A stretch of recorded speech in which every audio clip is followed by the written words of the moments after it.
வழக்கமான சசிகுமாரிலிருந்து முற்றிலும் விலகி வேறு ஒரு பரிமாணத்தை கொண்டுவர மெனக்கெட்டிருக்கிறார் சசிகுமார். எந்நேரமும் வெற்றிலையை மென்று கொண்டே இருப்பது, ஒழுங்கற்ற நடையும், கோப்புலிங்கத்தின் சொல்லுக்கு எள்ளென்றால் எண்ணெயாக இருப்பதும் என புதிய பரிணாமத்தில் உடல்மொழியால் கவனிக்க வைக்கும் சசிகுமார்.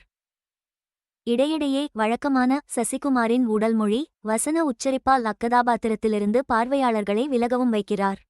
ஆதிகார திமிரில் மிரட்டி எடுக்கும் கோப்புலிங்கம் கதாபாத்திரம் வழக்கமான அரசியல் வில்லனாக வந்தாலும் சின்ன சின்ன மேனரிசத்தாலும் நக்கலாலும் தேவையான பங்களிப்பை செய்திருக்கிறார் பாலாஜி சக்திவேல்.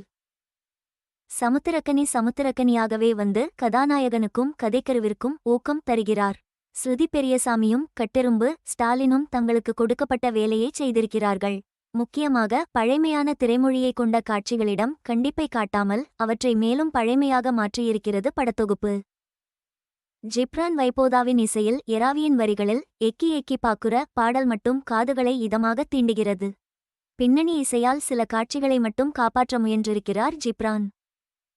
அதே நேரம் சில காட்சிகளின் பின்னணி இசையில் ஜிப்ரானின் பெயரை தேட வேண்டியதாக இருக்கிறது. உதயகுமாரின் கலை இயக்கத்தில் யதார்த்தம் எக்கச்சக்கமாகவே மிஸ்ஸிங். தனித்தொகுதிகளில், அதிலும் ஊரக உள்ளாட்சியமைப்புகளிலுள்ள தலித் ஊராட்சி மன்ற தலைவர்களுக்கு ஏற்படும் தீண்டாமைகளையும் அவர்கள் படும் வலிகளையும் பேச முயன்றிருக்கிறார் இயக்குனர் இரா. சரவணன். ஆனால் அதற்காக அவர் இயற்றியிருக்கும் கதாபாத்திரங்களும் அவர்களின் வாழ்வியலும் செயற்கைத்தனமாகவே இருக்கிறது. முக்கியமாக ஒடுக்கப்பட்ட மக்களை காட்சிப்படுத்திய விதம் சிக்கலாக மாறியிருக்கிறது. ஒருபக்கம் அவர்களின் வாழ்வியலில் உள்ள கஷ்டங்களை கேலிக்குள்ளாக்குகிறார், மறுபக்கம் அவர்களின் அசுத்தமான உடைகள் தொடங்கி ஒழுங்கில்லாத உடல்மொழி அவரை எல்லாவற்றிலும் கழிவிறக்கத்தை கொண்டு வர முயல்கிறார். அதேபோல் பிரதான கதாபாத்திரமான சசிகுமாரும் ஒரு காட்சியில் தன் உடல்மொழியாலும் பேச்சாலும் அப்புராணியாகத் தெரிய, அடுத்த காட்சியிலேயே தெளிவான அரசியல் பேசும் நபராகவும் இருக்கிறார். மீண்டும் அடுத்த காட்சியில் அப்புராணியாக மாறிவிடுகிறார். இத்தகைய மாற்றங்களால் அந்த பாத்திரத்தோடு ஒன்ற முடியாமல் போகுகிறது. திரைக்கதையும் இதே பேடனிலேயே நகர்கிறது. பிரதான கதாபாத்திரங்கள் எடுக்கும் முக்கிய முடிவுகளுக்கு நியாயம் செய்யும் காட்சிகள் இல்லை என்பதால் பார்வையாளர்களை உலுக்கி எடுக்க வேண்டிய காட்சிகள் திரையில் வரிசையாக நடைபயிற்சி மட்டுமே செய்கின்றன. புதுமையில்லாத மேம்போக்கான திரையாக்கமும் திரைமொழியும் மேலும் பார்வையாளர்களை திரையிலிருந்து விலக வைக்கிறது. சமகால அரசியல் தலைவர்கள் மற்றும் நிகழ்ந்த நிகழ்வுகள் மீதான நக்கல்கள், ஆதிக்கச்சாதிகளின் வஞ்ச அரசியலை கேள்விக்குள்ளாக்கும் ஒன்லைன்கள் என அரசியல் நையாண்டி வசனங்களும் மேலோட்டமாகவே வந்து போகின்றன. ஒடுக்கப்பட்ட சமூகத்தைச் சேர்ந்த நந்தன் என்ற இளைஞர் அம்மக்களின் முன்னேற்றத்திற்காக சட்டரீதியாக போராடியது. பாப்பாப்பட்டி கீரிப்பட்டி நிகழ்வையும் மேற்கோள் காட்டியது.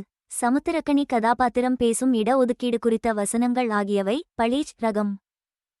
ஆனால் இந்த சமூக அவலங்களுக்கு எதிராக காலங்காலமாக களமாடிக் கொண்டிருக்கும் இயக்கங்களும் அரசியல் கட்சிகளும் எங்குமே காட்சிப்படுத்தவில்லை. அந்த இயக்கங்கள் அம்மக்களிடம் ஏற்படுத்தியிருக்கும் அரசியல் ரீதியிலான தாக்கத்தையும் பேசாமல் முழுவதுமாகவே அந்நிலத்தின் அரசியலிலிருந்து அந்நியப்பட்டு நிற்கிறது படம். கூடவே காக்கி சட்டைகளும் படத்தில் மிஸ்ஸிங் என்பது நெருடல். இரண்டாம் பாதியில் வரும் சில திருப்பங்களும் அதற்கான காரணங்களும் சுவாரஸ்யம் தருகின்றன.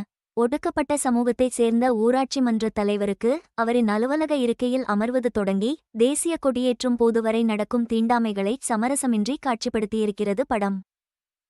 இறுதிக்காட்சியில் கதாநாயகன் எடுக்கும் அரசியல் ரீதியிலான தெளிவான முடிவு படத்தின் ஆன்மாவையும் சமூகம் மற்றும் மக்கள் மீதான நம்பிக்கையையும் பேசுகிறது. இறுதிக்காட்சிகளுக்கு பின்வரும் ஆவண தொகுப்பு முழுமையின்மையாகவும் அவநம்பிக்கை ஏற்படுத்தும் விதமாக இருந்தாலும் நிதர்சனத்தை பதிவு செய்யும் முயற்சியாக பாராட்ட வைக்கிறது. இந்த வீடியோ பற்றி உங்கள் கருத்துக்களை கீழே கூறவும். இதனை பிடித்திருந்தால் லைக் செய்யவும்.